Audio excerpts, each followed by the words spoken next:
Before his death, Robert Redford revealed shocking truth about Jane Fonda. Robert Redford was born Charles Robert Redford Jr.B. on August 18, 1936 in Santa Monica, California. Is widely regarded as one of the most versatile and influential figures in American cinema. His career spans over 6 decades, and he has left an indelible mark not only as an actor but also as a director, producer, and environmental activist. From his earliest days, Redford carried with him a sense of determination and individuality that set him apart. Raised in a working-class family, he experienced hardships early on, including the death of his mother when he was just 18 years old, a tragedy that profoundly shaped his outlook on life. Redford's early struggles gave him resilience and empathy, qualities that later became hallmarks of both his performances on screen and his advocacy off-screen. Redford's path to stardom was not straightforward. He attended the University of Colorado on a baseball scholarship, but after losing the scholarship due to struggles with alcohol and academics, he found himself searching for direction. He spent time traveling through Europe, immersing himself in art and culture, and eventually discovered his passion for painting. This creative awakening led him to study at the American Academy of Dramatic Arts in New York City, where his natural talent and striking looks quickly caught the attention of casting directors. By the late 1950s, he was appearing in television shows and Broadway productions, establishing the foundation for what would become a legendary acting career. His breakthrough as a film actor came in the 1960s with roles that showcased his charismatic presence and depth. Films such as Barefoot in the Park, 1967, and Butch Cassidy and the Sundance Kid, 1969, catapulted him to stardom. The latter film in particular paired him with Paul Newman and cemented his image as the quintessential American leading man, handsome, witty, rebellious, and full of charm. Redford's portrayal of the Sundance Kid remains one of the most beloved performances in Hollywood history. He followed this success with a string of acclaimed films, including Jeremiah Johnson 1972, The Candidate 1972, and The Way We Were 1973. Proving that he could carry both box office hits and emotionally complex dramas. The pinnacle of his acting career arguably came with The Sting, 1973, once again alongside Newman, which became one of the most iconic films of the decade and won multiple Academy Awards, including Best Picture. Redford's natural charisma, coupled with his commitment to authenticity in every role, made him a symbol of integrity and independence in Hollywood. Unlike many of his contemporaries, he avoided buying typecast, instead choosing roles that often carried political or social undertones, such as All the President's Men 1976, where he portrayed journalist Bob Woodward during the Watergate scandal. This film not only cemented his place as a serious actor, but also underscored his lifelong interest in politics, truth, and justice. Beyond acting, Redford demonstrated remarkable vision and talent as a filmmaker.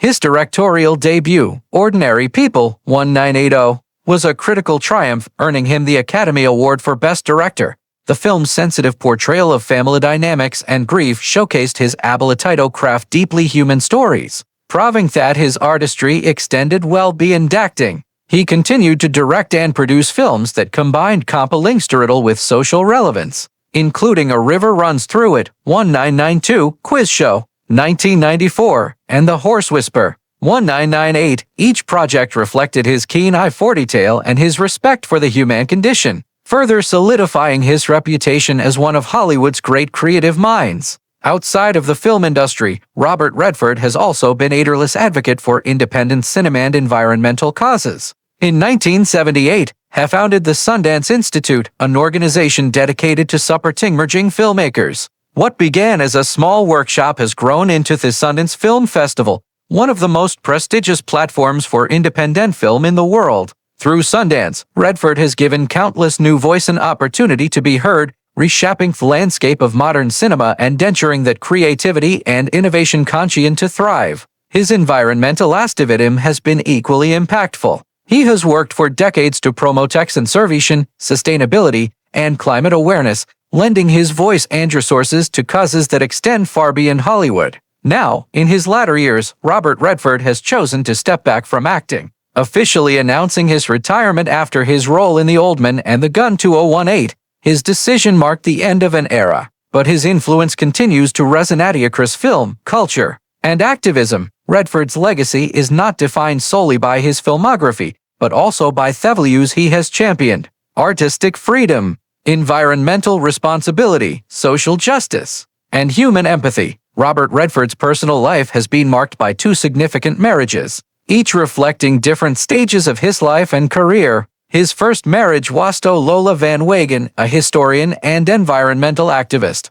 The couple wed in 1958 during a time when Redford was still an aspiring actor working to find his footing in Hollywood. Their marriage has been nearly 3 decades, and throughout that time Van Wagen stood by Redford as he rose from a young stagey actor to one of the most recognizable men in cinema. Together, they navigated the challenges of fame, family, and personal loss, raising 4 children: Scott, Shauna, David, and Amy. Tragically, their first child, Scott, passed away in infancy, a heartbreak that left a lasting mark on both parents. Despite the immense pressures that came with Redford's skyrocketing career and their eventual differences, their marriage was one of partnership and growth. Lola, who later earned advanced degrees and became known for her academic work and philanthropic efforts, continued to make contributions in her own right long after their divorce in 1985. Their separation, while difficult, was handled with dignity, and both went on to build meaningful lives afterward. Years later, Redford found love again with Sybil Sagars,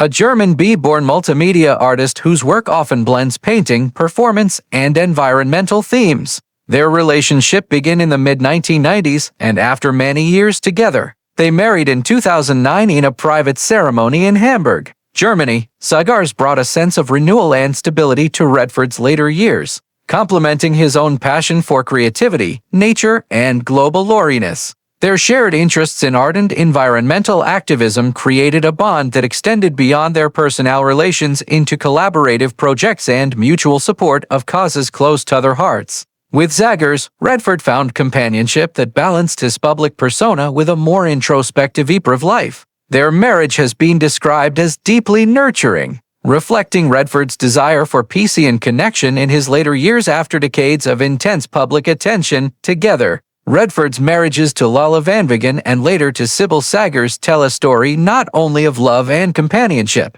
but also of growth, resilience, and the different seasons of a remarkable man's life. Each relationship mirrored where he was at that point in his journey, from the struggles of a young actor to the triumphs and reflections of an elder statesman of American cinema. Before his death, Robert Redford opened up in one of his most candid interviews, and in doing so, he revealed a series of surprising truths about his lifelong connection with Jane Fonda. The relationship, forged over decades of professional collaboration and personal respect, had long been the subject of speculation among fans and critics.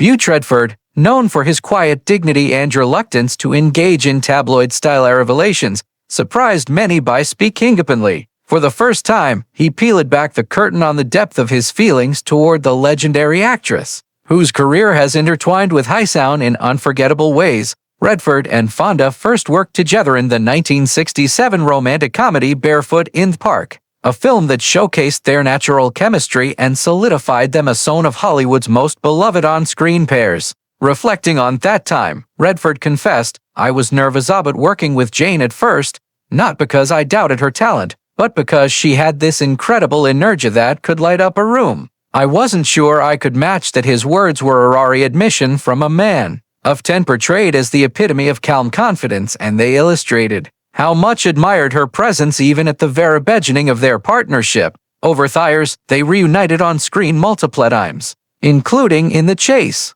1966, The Electric Horseman, 1979, and decades later in Our Souls at Night, 2017. Each film captured a different stage of their maturity, both as actors and as people. Speaking about their final project together, Redford revealed something that startled many. "I asked Jane to do Our Souls at Night because I wanted our last film to be about love, about aging, and about the beauty of companionship.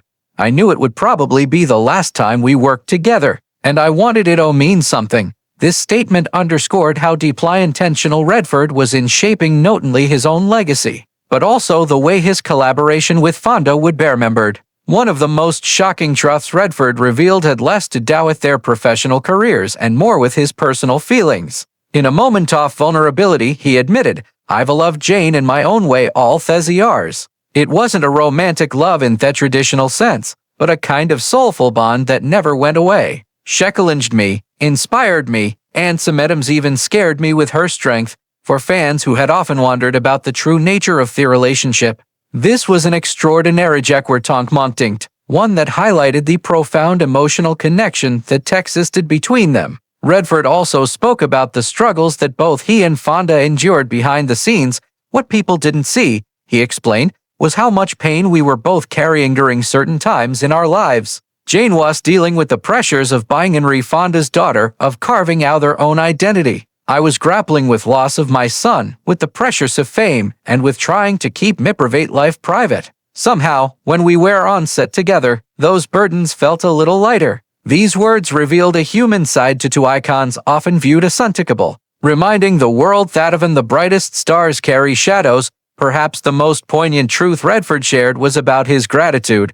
"I want people to know how much Jane meant to me." He said she was more than a co-star. She was a mirror, showing me parts of myself I didn't always want to see, but needed to. Without her, I don't think my career or my life would have been the same. For an actor, director, and activist as accomplished as Redford make such a declaration was no small thing. It was an acknowledgement, a partnership, of friendship, and a fecund of connection that transcends Hollywood's fleeting glamour. In revealing these truths, Robert Redford not only honored Jane Fonda, but also left fans with a deeper understanding of himself. His words demonstrated that in the charm and iconic performances was a man capable of immense reflection and honesty. And in choosing to speak openly about Jane, he gave the world one final glimpse into a bond that defined much of his cinematic journey. His revelations were shocking, not because they were scandalous, but because they were so unflinchingly sincere. They offered proof that even in an industry built on illusion, authenticity could still shine through.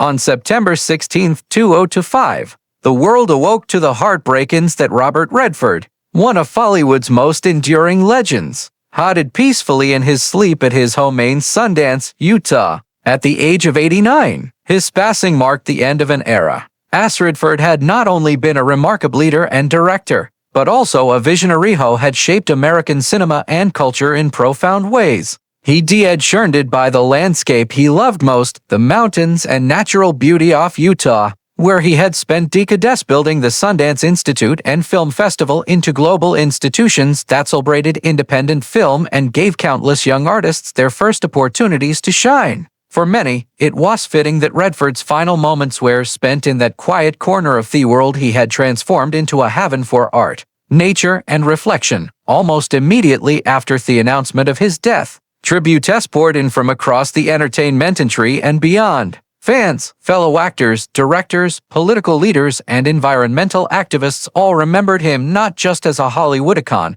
but as a man whose influence stretched far outside of film. One of the most poignant tributes came from Jane Fonda, Redford's frequent co-star and dear friend.